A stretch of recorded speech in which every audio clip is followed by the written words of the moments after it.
जय हिंद। आज हम लोग पढ़ेंगे शीत युद्ध का दौर। ठीक है, शीत युद्ध क्यों हुआ था, इसका कारण क्या था और किस देशों के बीच में हुआ था। ठीक है, चलिए ये आप लोगों को एकदम आसान भाषा में सिखाया जाएगा। ठीक है, वीडियो कहीं छोड़ के जाइएगा मत, अच्छे से देखिए और इस वीडियो को शेयर भी कर दीजिएगा और सब्सक्राइब भी कर दीजिएगा। ठीक, चलिए क्लास की ओर बढ़ते हैं। देखो अब इससे क्वेश्चन आता है एग्जामों में, शीत युद्ध से क्वेश्चन, जिसको कोल्ड वॉर भी बोलते हैं। ठीक है, चलिए शीत युद्ध कब हुआ था, किसके बीच हुआ था और क्यों हुआ था, इसका कारण क्या था, हम इस लोग इसके बारे में पढ़ेंगे। ठीक है, चलिए शीत युद्ध बाबू जिसे कोल्ड वॉर भी बोलते हैं, क्या बोलते हैं, कोल्ड वॉर। ये 20वीं सदी का एक लंबा वैचारिक, क्या, यह एक लंबा और वैचारिक राजनीति, आर्थिक और सैन्य संघर्ष था जो मुख्य रूप से अमेरिका और यूएसए और सोवियत यूएसएसआर के बीच लड़ा गया था। ठीक, इसमें सीधा युद्ध नहीं हुआ बल्कि प्रतिस्पर्धा, तनाव और प्रभाव की होड़ लगी थी। यानी कहने का मतलब है इसमें सीधा युद्ध नहीं हुआ था, समझ गया। इसमें जैसे होता है ना गोली बंदूक, ये सब चीज़ से नहीं हुआ था इसमें, मतलब ये बहुत दिनों तक युद्ध चला हुआ था, समझ गया। तो इसको सीधे तरीके से नहीं लड़ा गया था।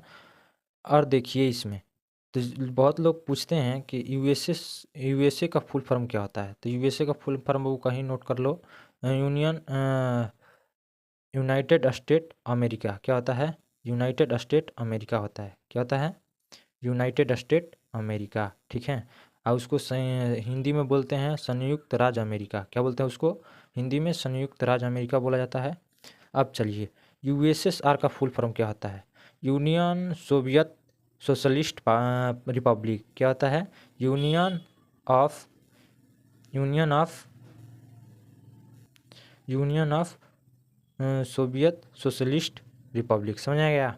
इसको हिंदी में सोवियत समाजवादी गणराज्यों का संघ कहते हैं, समझ गया। अब चलिए हम लोगों का ये है कि शीत युद्ध की शुरुआत कैसे हुई। ठीक, शीत युद्ध का शुरुआत कब हुआ, कैसे हुआ। ठीक है, देखो शीत युद्ध की शुरुआत द्वितीय विश्व युद्ध, यानी जब द्वितीय विश्व युद्ध हुआ था, कब हुआ था, 1939। कब कब हुआ था, 1939 में से लेकर के 1945 के बीच में। ठीक है, के तुरंत बाद मानी जाती है। यानी जो कोल्ड वॉर हुआ था बाबू, ये 1939 में से लेकर के 1945 के बीच में ही हुआ था कहीं। ठीक है, एग्जैक्ट टाइम नहीं दिया गया है लेकिन इसके ही बीच में हुआ है। ठीक है, द्वितीय विश्व युद्ध के बाद दुनिया दो महाशक्तियों में बट गई। जब द्वितीय विश्व युद्ध हुआ उसके बाद जो हमारे कि जितने भी देश थे वो दो भाग में बट गए थे। कितने भागों में, दो भागों में। ठीक है, कितने भागों में बट गए थे बाबू, पूरी दुनिया क्या हो गया था, दो महाशक्तियों में बट गया था। चलिए, तो अमेरिका पूंजीवादी लोकतांत्रिक विचारधारा, ठीक है, सोवियत संघ समाजवादी कम्युनिस्ट विचारधारा का था। ठीक है, दोनों का लक्ष्य अपना वैचारिक मॉडल, ठीक है, वैचारिक मॉडल वैचारिक मॉडल कम्युनिस्ट पूरी दुनिया में फैलाना था। क्या करना था, इसको पूरी दुनिया में फैलाना था। 1946 में ब्रिटिश प्रधानमंत्री बीटिंग, इसको याद कर लो, 1946 में ब्रिटिश प्रधानमंत्री विंस्टन चर्चिल ने आयरन कर्टन, क्या, आयरन कर्टन शब्द का प्रयोग किया, जिसने यूरोप को दो हिस्सों में बांट दिया। तो अगर कोई पूछेगा कि पहला दो हिस्सों में जब यूरोप बटा, उसका पहला शब्द किसने बोला था, आयरन कर्टन। ठीक है, इस शब्द का प्रयोग हुआ था कौन किया था, विंस्टन चर्चिल ने। वो कौन थे, वो ब्रिटिश के प्रधानमंत्री, और कब थे, तो 1946, ये याद रखना पड़ेगा। ठीक है, तो दो हिस्सों में बट गया, बटा बताया। यही शीत युद्ध की औपचारिक शुरुआत हुई मानी जाती है? किसको, इसी को हम लोग क्या मानते हैं, कोल्ड वॉर का शुरुआत माना जाता है। ठीक है, अब चलिए हम लोग इसका कारण जानते हैं क्यों हुआ था। ठीक है, तो शीत युद्ध के प्रमुख कारण हैं, कौन कौन से ऐसे कारण है जी? तो पहला नंबर है वैचारिक टकराव। क्या? वैचारिक टकराव। जैसे में अमेरिका पूंजी व लोकतंत्र का समर्थन था। क्या करता था वो जो था अमेरिका, वो क्या करता था? पूंजीवाद और लोकतंत्र का समर्थन करता था। जबकि यूएसएसआर, यूएसएसआर जिसको बोलते हैं union of Soviet socialist public, ठीक है,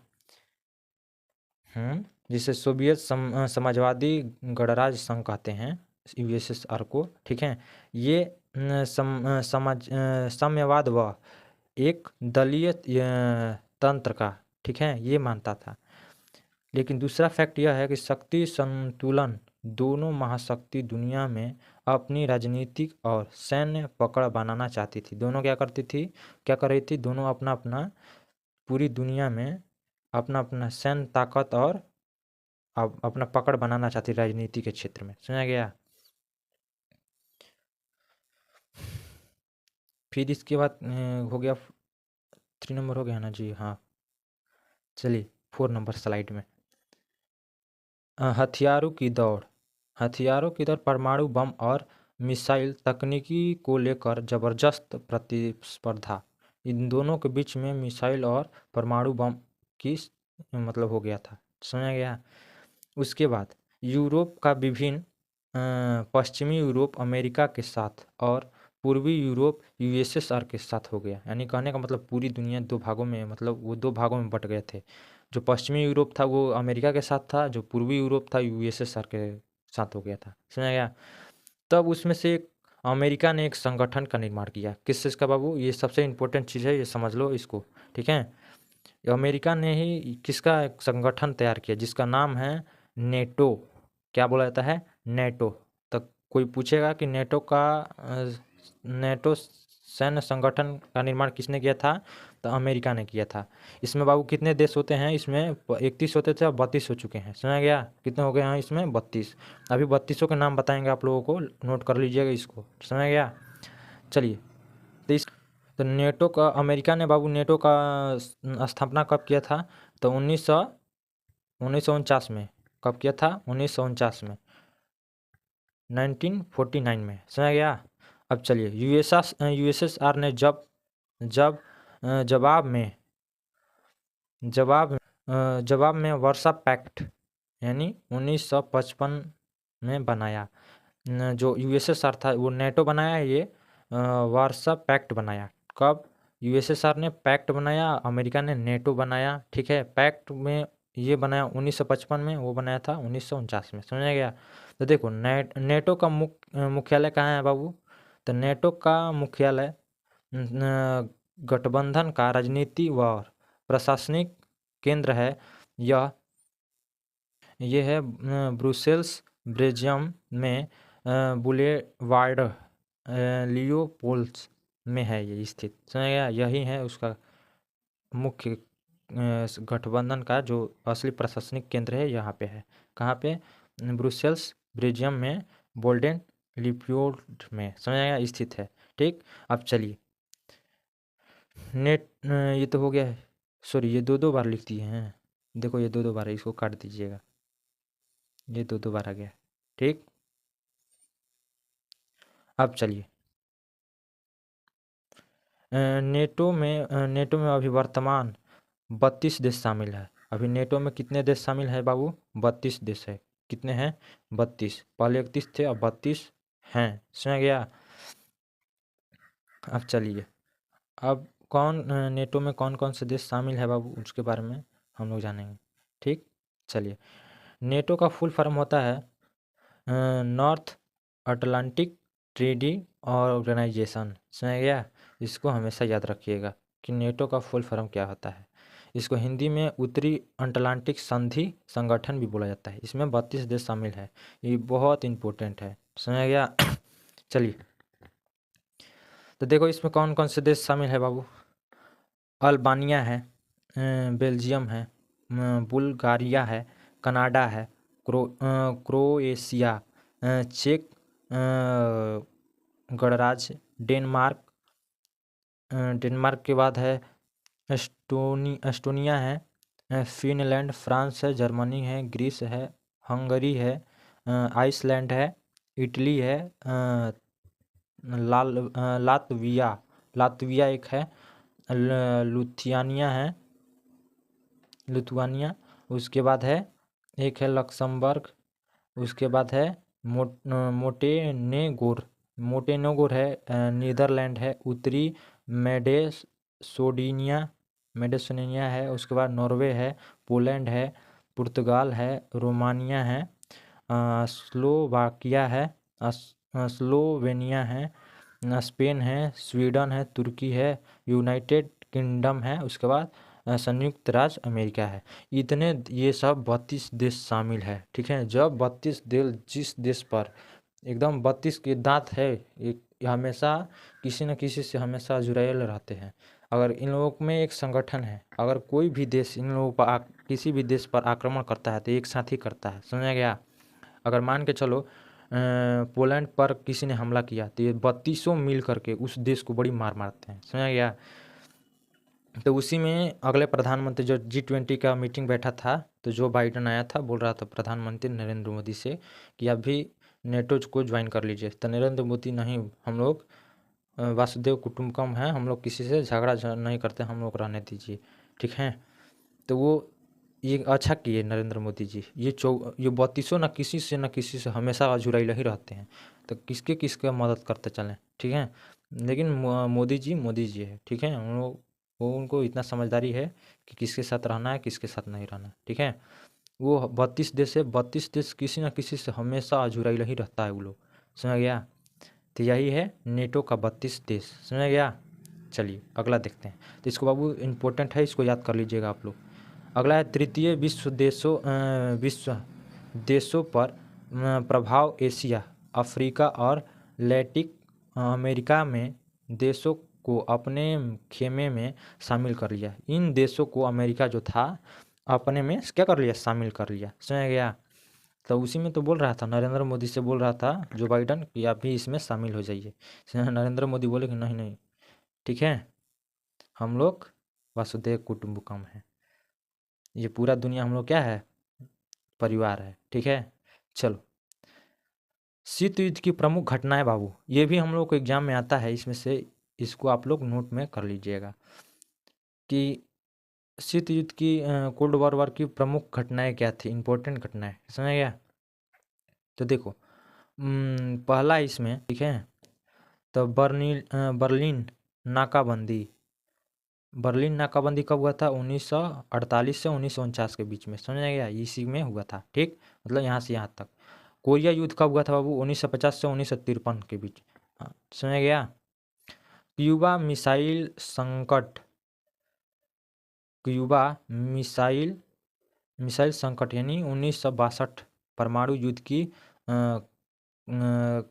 परमाणु युद्ध की कगार पर पहुंचना। ठीक है, वियतनाम युद्ध, समझ गया। अफगान युद्ध, देखो यहाँ पे छोड़ दिया है।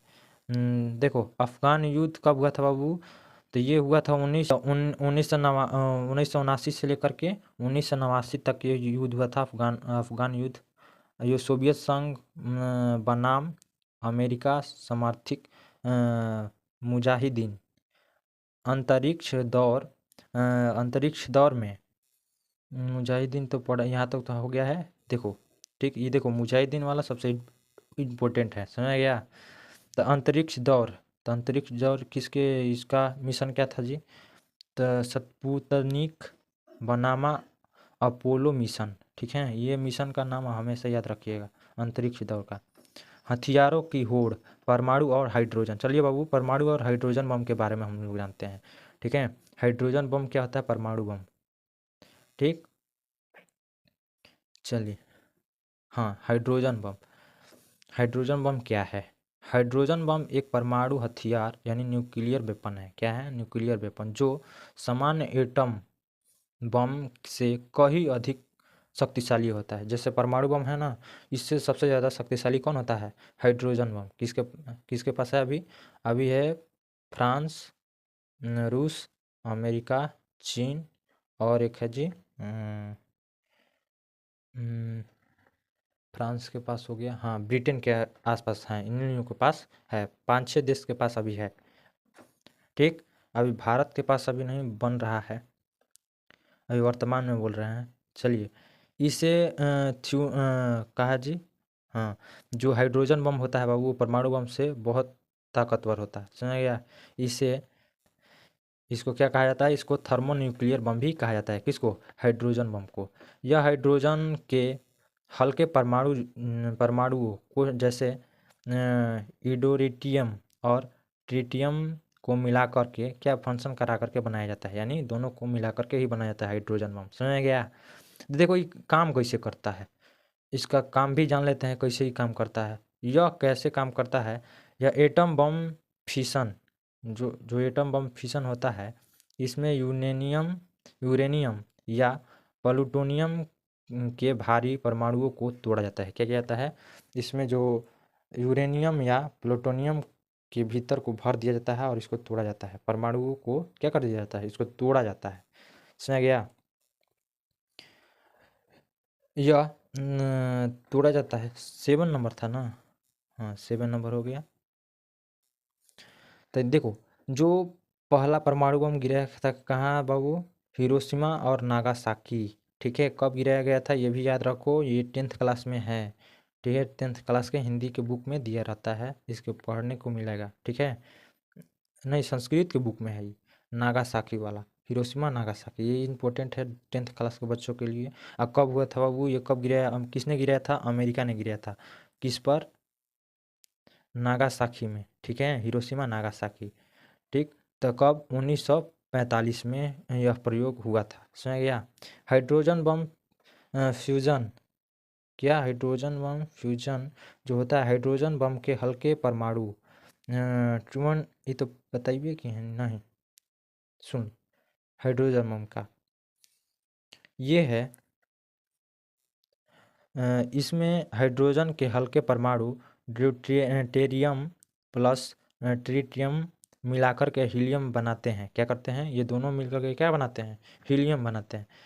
इस प्रक्रिया में बहुत अधिक ऊर्जा निकलती है, जब दोनों एक साथ मिलते हैं तो क्या बनाते हैं, बहुत अधिक ऊर्जा बनाते हैं। क्या बनाते हैं, ऊर्जा।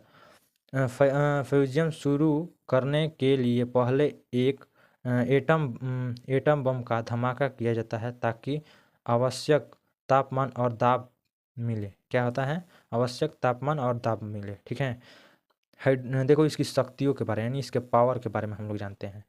हाइड्रोजन बम एटम बम से 1000 गुना तक अधिक शक्तिशाली हो सकता है, समझ गया। जो हाइड्रोजन बम होता है वो परमाणु बम से 1000 गुना अधिक शक्तिशाली हो सकता है, समझ गया। देखो यह हिरोशिमा पर गिराए गए एटम बम की तुलना में 1H यानी एक हाइड्रोजन बम पूरा शहर की ही मिटा सकता है। क्या कर सकता है, एक जो हाइड्रोजन बम होता है वो पूरा आपके शहर को पूरी तरह से नेस्तनाबूद कर सकता है, समझ गया। इसके बारे में आप लोग अति आवश्यक इसको जाने। ठीक है, ये इससे भी क्वेश्चन बनता है। ठीक, अब चलिए जो हमारे पास जो परमाणु बम है ना, पाकिस्तान अगर 2 मारेगा ना तो हमारे पास जो एक है उतना के बराबर है हमारे पास, समझे, उससे ज़्यादा ताकतवर है। ये किसने बना कर गया है जी, APJ अब्दुल कलाम, समझ गया। उनको आभार प्रकट कीजिएगा आप लोग कि उनकी चलते हम लोग पर कोई आँख उठाकर नहीं देखता है, समझ गया। चलिए 9 नंबर 9 स्लाइड में इतिहास। पहला हाइड्रोजन बम अमेरिका ने कब, 1952 में विस्फोट किया। कब किया था इसने, पहला हाइड्रोजन बम अमेरिका ने 1952 में विस्फोट किया था। सोवियत संघ ने 1953 में सफल परीक्षण किया। जो सोवियत संघ है उसने 1953 यानी 1 साल बाद क्या किया था, उसने भी परीक्षण किया था। अब तक यह कुछ ही देशों के पास है, किसके पास है, अब तक यही कुछ ही देशों का बताया ना, जैसे अमेरिका के पास है, रूस के पास है, चीन के पास है, फ्रांस के पास है, ब्रिटेन के पास है, उत्तरी उत्तर कोरिया के पास है। हाँ बोले ना, 1 2 3 4 5 6 बोले ना, 6 गो है देश के पास अभी। अभी इंडिया के पास नहीं है, सुना गया हाइड्रोजन बम। हाइड्रोजन बम बहुत बहुत पावरफुल होता है, सुना गया। ठीक, देखो अब देखो शीत युद्ध का अंत कैसे हुआ। ठीक, देखो बाबू, शीत युद्ध का कोई पूछेगा तो क्या बताओगे, तो शीत युद्ध का अंत कब हुआ था, ये पूछ देगा कोई तो क्या बताओगे, इसको भी याद रखिएगा। ये 13 दिसंबर, ये 13 दिसंबर 1991 में हुआ था। कब हुआ था, 13 दिसंबर 1991 में, इसको याद रखिएगा आप लोग। चलिए, 1980 के दशक में सोवियत संघ की आर्थिक स्थिति कमजोर थी। क्या हो गई थी, जो सोवियत संघ की आर्थिक स्थिति कब, 1980 में कमजोर हो गई थी। अ, हम्म, मिखाइल गोर्बाचेव ने सुधार लाने के लिए ग्लाइसोनोसस यानी खुलापन और पेरेस्त्रोइन का पुनर्गठन नीति यानी फिर से उसको गठन नीति की शुरुआत की। पूर्वी यूरोप में साम्यवादी शासक एक एक करके ढहने लगे, यानी एक एक करके सब लोग खत्म होने लगे। 1989 1989 में बर्लिन की दीवार गिर गई, जो शीत युद्ध का प्रतीक थी। जो बर्लिन की जो दीवार थी वो क्या करती गई, गिर गई। और 13 दिसंबर 1991, यहाँ पे जगह नहीं है,